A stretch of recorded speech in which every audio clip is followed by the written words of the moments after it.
ನಮಸ್ಕಾರ. DV news Karnataka. ನಾನು ಶಂಕರ್ ತೊಂಟಾಪುರ.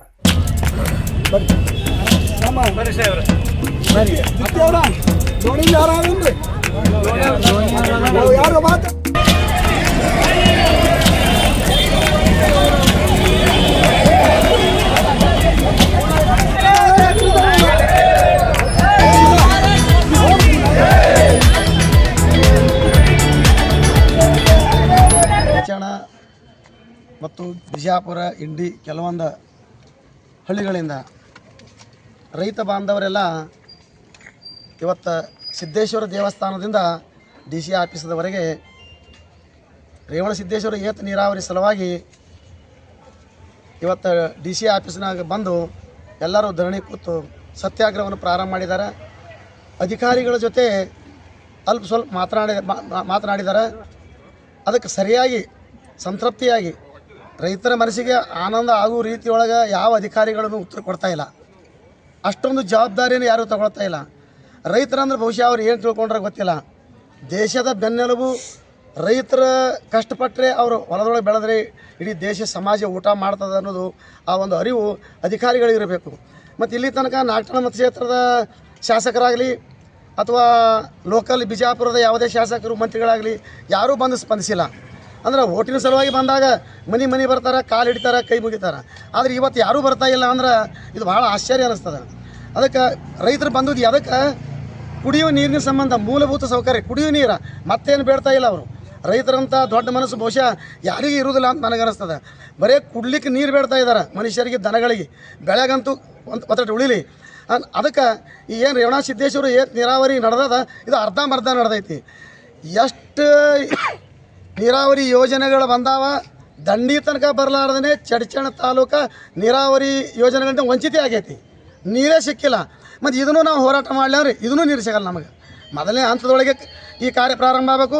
ಈ ಮಾರ್ಚ್ ಬಜೆಟ್ದಾಗ ಸರ್ಕಾರ ದುಡ್ಡು ಇಡಬೇಕು. ಅದು ಹೆಂಗೆ ಮಾಡ್ತಾರೆ ಗೊತ್ತಿಲ್ಲ. ಆ ಕಾರ್ಯ ಪೂರ್ತಿ ಆಗಬೇಕು. ಇದು ಮುಖ್ಯ ಉದ್ದೇಶ ಐತಿ ಇವತ್ತು ಬಂದದ್ದು. ಅದಕ್ಕೆ ಎಲ್ಲ ರೈತ ಬಾಂಧವರಿಗೆ ಕೇಳ್ಕೊಳ್ಳೋದೇನಂತಂದ್ರೆ ಸಾಕಟ್ಟಿಗೆ ನಮ್ಮ ಹೊಲ ಮನೆ ಕೆಲಸಗಳಲ್ಲಿ ಬಿಟ್ಟು ಬಂದಿರಿ. ಅವ್ರ ಕಷ್ಟ ದೇವರೇ ಬಲ ಐತಿ. ಆದರೂ ಸಹಿತ ಇವತ್ತಿನ ದಿವಸ ನಾವೆಲ್ಲರೂ ದಂಡಿ ಮುಟ್ಟೋ ತನಕನೂ ಹೋರಾಟ ಉಗ್ರವಾಗಿ ಮಾಡೋಣ ಅಂತ. ಇಲ್ಲಿ DC ಇದ್ರೊಳಗೆ ಯಾರು AC ಸಾಹೇಬ್ರು ಅದಾರ, ತಹಸೀಲ್ದಾರ್ ಸಾಹೇಬ್ರು ಅದಾರ, ಅವರೆಲ್ಲ ಅದಾರ. ಆದ್ರೆ ಅಷ್ಟಕ್ಕಷ್ಟೇ ಉತ್ತರ ಕೊಡ್ತಾ ಇದ್ದಾರೆ. ಅವ್ರು ಮಾತಾಡ್ಬೇಕು. ಅವರು ಇಲ್ರಿ ಇಲ್ಲಿ ಬಂದಾರ, ಇಲ್ಲಿ ಉಗ್ರ ಹೋರಾಟ ಮಾಡ್ತಾರೆ, ಆಗಬಾರ್ದು ಅನಾಹುತಗಳು ಏನಾದರೂ ಅದು ಅಂದ್ರೆ ಶಾಂತಿಯಿಂದ ಮಾಡಿದ್ರು ಅಕಸ್ಮಾತ್ ಏನಾರ ಆಗೇ ಆಗ್ತಾವೆ. ಅದಕ್ಕೆ ಅದೆಲ್ಲ ತಿಳ್ಕೊಂಡು ವಿಷಯ ತಿಳ್ಕೊಂಡು ಅವ್ರು ಸ್ಪಂದಿಸಬೇಕು. ಅವ್ರು ಸ್ಪಂದಿಸಿಲ್ಲ ಅಂದ್ರೆ ಈಗೆಲ್ಲ ನಮ್ಮೆಲ್ಲ ರೈತ ಬಾಂಧವರು ಬಂದಾರ, ನಾವೊಂದು ಡಿಸಿಷನ್ ತೊಗೋತೀವಿ. ಇವತ್ತು ಇನ್ನು ಇವ್ರ ಜೊತೆ ವಿಚಾರ ಮಾಡೋದದ, ವಿನಂತಿ ಪತ್ರ ಕೊಡ್ತೀವಿ. ಅವರೊಂದು ನಮಗೆ ಗಡುವು ಕೊಡಬೇಕು. 1 ದಿವಸ 2 ದಿವಸ 3 ದಿವಸ 4 ದಿವಸ ಗಡುವು ಕೊಡಬೇಕು.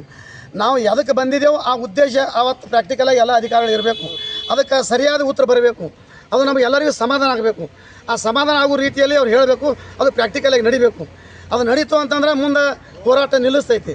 ಇಲ್ಲ ಅಂದ್ರೆ ಈಗ 2-3 ದಿವಸ ಏನು ಹೋರಾಟ ಒಂದು ಅವಧಿ ಕೊಡ್ತಾರೆ, ಅದಕ್ಕೆ ಮುಂದೆ ಅದಕ್ಕೆ ಸಮಾಧಾನ ಆಯಿತು ಅಂದ್ರೆ ಬರೋರಾಯ್ತು. ಅಲ್ಲಿ ಅಂದ್ರೆ ನಾವೆಲ್ಲ ರೈತರೆಲ್ಲ ಬಂದಿದ್ದಾರೆ. ಅವರೆಲ್ಲರೂ ಏನು ನಿರ್ಣಯ ತೊಗೋತಾರೆ ಅದಕ್ಕೆ ನಾವೆಲ್ಲ ಬದ್ಧ ಇದ್ದೇವೆ. ಅಧ್ಯಕ್ಷರ ನಮ್ಮ ಬಗಲಿಯವರವ್ರ, ನಾವು ಬಗಲಿಯವ್ರ ಬಗ್ಗೆ ಹೇಳ್ಬೇಕಂದ್ರೆ ಅವ್ರು ಎಷ್ಟು ಕಷ್ಟ ಸಹಿಷ್ಣುಗಳದಾರ ಅಂದ್ರೆ ಇಲ್ಲಿ ಹೇಳಬೇಕಾಗಿಲ್ಲ.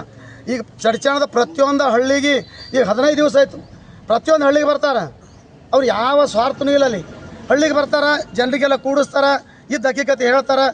ನೀವು ಜಾಗೃತ ಆಗಲಿಲ್ಲ, ನಾವು ನೀರಿನ ಮತ್ತೆ ವಂಚಿತ ಆಗ್ತೇವೆ. ಇವತ್ತು ನಾವು ಎಲ್ಲರೂ ಜಾಗರೂಕರಾಗನು, ಎಚ್ಚರಗೊಳ್ಳನು, ಶಾಸಕರ ಕಡೆ ಹೋಗೋನು, ಜಿಲ್ಲಾಧಿಕಾರಿ ಕಡೆ ಹೋಗೋನು. ನಾವು ಏನಾರೇ ಅವ್ರಿಗೆ ನಾವು ಎಚ್ಚರಿಸಿದೇವಂದ್ರೆ ನಮ್ಮ ಕೂಗು, ನಮ್ಮ ಒಂದು ಆರ್ಥ ಧ್ವನಿ ಅದು ಅವ್ರಿಗೆ ಕೇಳಿಸ್ತದ. ಇದು ಸಕ್ಸಸ್ ಆಗ್ತದ ಅಂತ ತಿಳ್ಕೊಂಡು ನಮಗೆಲ್ಲರಿಗೆ ಅವ್ರು ಪ್ರತಿ ಹಳ್ಳಿಗೆ ಬಂದು ಬಗಲಿಯವ್ರು ಇವತ್ತು ಅವ್ರು ಕಷ್ಟಪಟ್ಟದನ್ನು ಅವ್ರಿಗೆ ನಾವು ಎಷ್ಟು ಧನ್ಯವಾದಗಳು ಹೇಳಿದ್ರು ಕಡಿಮೆ. ಅದಕ್ಕೆ ಈ ರೀತಿ ನಾವೆಲ್ಲರೂ ಕೂಡೀವಿ. ಇವತ್ತು ಒಂದು ನಿರ್ಣಯ ತೊಗೋತೀವಿ, ನಾವು ಮನವಿ ಕೊಡ್ತೀವಿ, ಅದೊಂದು ಗಡುವು ಕೊಡ್ತೀವಿ. ಅದಕ್ಕೇನು ಸರಿಯಾದ ಉತ್ತರ ಬರ್ತದೆ ಗೊತ್ತಿಲ್ಲ. ಬಂದ ಒಳಗಾದ್ರೆ ಮತ್ತೆ ಮುಂದಿನ ನಿರ್ಣಯ ನಾವು ಮತ್ತೆ ಅದನ್ನು ಕೈಗೊಳ್ತೇವೆ. ಸೋಮಶೇಖರ್ ಮಾಳಾವಿ, ಚಡ್ಚಣ ತಾಲೂಕು, ಲೋಣಿಬಿಕೆ.